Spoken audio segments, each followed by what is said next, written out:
और इस यात्रा में एक विवाद पनप रहा है सम्राट मीर भोज के नाम के आगे गुजर जोड़ने को लेकर। इसी को लेकर के हम बात करेंगे। हमारे साथ एक कन्नी सेना के राष्ट्रीय अध्यक्ष महिपाल सिंह मकराना जी हैं। सर, आज गुजर समाज की यात्रा निकाली गई, इसको लेकर क्या कहिए? देखिए, अंतर्राष्ट्रीय गुजर दिवस पर गुजरों को शुभकामनाएं हैं। हमें कोई दिक्कत नहीं है।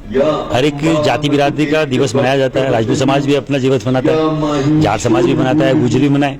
पर एक भ्रांति फैलाई गई, एक बात हमारे पास आई कि मिहिर भोज प्रतिहार को गुर्जर सम्राट मिहिर भोज प्रतिहार बताकर यहाँ प्रचारित करेंगे। और कल इनको परमिशन मिली देवनारायण जी भगवान के नाम से, और आज हमें मालूम चला कि वो देवनारायण जी भगवान के नाम से ही यात्रा निकाल रहे। कल भी एक यात्रा निकली थी देवनारायण जी भगवान के नाम से ही, बहुत व्यवस्थित यात्रा थी, हमें कोई दिक्कत नहीं। आज भी निकाले, हमें कोई दिक्कत नहीं। पर अगर कोई जाति बदलने का काम करेगा तो हम लोग आज इकट्ठे हुए हैं उसी एक विरोध को लेकर कि अगर सम्राट मिहिर भोज प्रतिहार की जाति अगर बदली जाएगी तो हम लोग विरोध करेंगे। वो क्षत्रिय थे, पूरा देश जानता है। और उनके जैसे परिहार है, प्रतिहार है, परियाची है, देवल है, इंदा है, बड़ गुजर हैं, भिष्ट हैं, ये राजपूत ही हैं। ये प्रतिहार राजपूत हैं। अब वो गुजरात रहा के थे इसलिए गुर्जर प्रतिहार हो गए। कहीं और होते तो कोई और के प्रतिहार होते।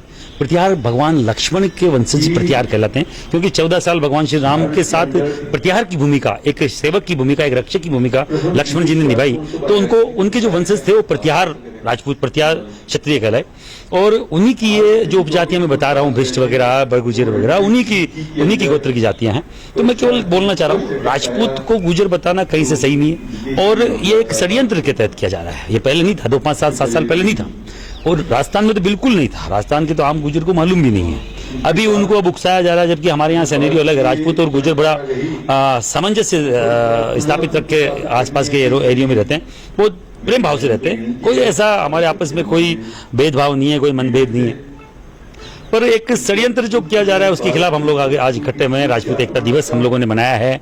और अगर इस तरीके की कोई बात वहां से आती तो बाकायदा हम सड़कों पर भी उतरते। पर अभी तक जो हमारे पास आई है प्रशासन की बात कि ऐसा कोई भी मुद्दा, कैसा कोई भी वक्तव्य वहां से नहीं दिया गया, तो हम लोग हमारी जगह राजपूत छात्रावास में बैठे और हम लोग यहीं से हमारी एकता का परिचय दे रहे हैं। क्योंकि हम नहीं चाहते कि कोई भी समाजों में भेदभाव हो। हम नहीं चाहते कोई दो समुदाय आपस में भिड़े, और वो समुदाय जो आपस में कभी जिनका आपस में कोई वो झगड़ा ही नहीं रहा है। तो केवल निवेदन है गुर्जर समुदाय के युवाओं से भी कि आपको समझने की जरूरत है। राजपूत समुदाय के युवा यहाँ विराजमान है, सैकड़ों की संख्या में, हजारों की संख्या में है। और हम लोग बहुत अनुशासित तरीके से हमारी बात को रखते हैं। सर, यूपी और हरियाणा के अंदर भी निकाली गई थी मिहिर भोज को लेकर के यात्रा गुजर द्वारा, तो आगे क्या योजनाएं रहेगी सर आपकी? देखो, ऐसा है, ये NCR दिल्ली से ही आया मामला। वहाँ के गुजरों की जो खेतों की, वहाँ के गुजरों की जो गांव ढाणी की व्यवस्था वो खत्म हो चुकी है। वहाँ कोई गांव बचे न ढाणी बची है। और अब उन्होंने हर चीज बेच दी है, पैसा है। अब उनको नए नए हर दिन राजा महाराजा चाहिए। हमारे राजा महाराजाओं पे कब्जा नहीं होने देंगे। और यहाँ राजा है ना कोई महाराजा। गुर्जर समुदाय तो 90% पशुपालन से जुड़ा हुआ है। अभी अति पिछड़ा वर्ग में जाने के लिए सन 2007, 8, 9, 10, अभी 15, 18 तक लड़ाई लड़ रहा था गुर्जर समुदाय के। मैं अति पिछड़ा वर्ग में जा रहा हूँ। और दूसरी तरफ अगर कोई गुर्जर बोलता है कि हम राजा महाराजा के खानदान से, तो दोनों बातें कहीं आपस में मेल नहीं खाती। सर, आज दोनों जातियों में देखा जाए तो एक विवाद, एक खाई पैदा हो रही है, तो आप इसको किस प्रकार से आप देखते हैं? देखो, नहीं, सोशल मीडिया पर अलग अलग राय दे रहे हैं, मतलब कुछ असामाजिक तत्व भी। असामाजिक तत्व हर तरफ होते हैं, ये कोई बात नहीं है। और भड़काने का काम उनका होता है। पर मैं केवल बोलना चाह रहा हूँ, 5-25 गुर्जर युवाओं जो यहाँ के नहीं है, NCR टाइप के, वो दिल्ली साइड के हैं, हरियाणा साइड के हैं, उनके बोलने से हमारे यहाँ सौहार्द खराब हम लोग नहीं होने देंगे। मैं चाहता हूँ गुर्जर समुदाय के यहाँ के युवाओं से बोलना, इस तरीके के विवाद से अपने को नहीं पड़ना चाहिए। 1000 साल, 1500 साल पुराने व्यक्तित्व को लेकर हम अब झगड़ा करें तो मुझे लगता नहीं है वो कहीं से उचित है।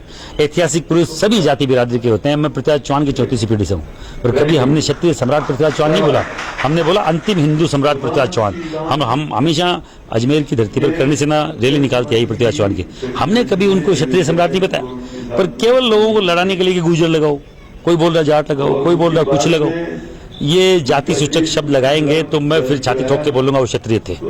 और मुझे इस बात में कतई करने में गुरेज नहीं है, क्योंकि मैं 34वीं पीढ़ी से आता हूँ पृथ्वीराज चौहान की। अगर कोई बोलता है वो गुजर थे, कहाँ से थे? मुझे मेरे दादा का ही पता नहीं है। ये क्या बात हुई भाई?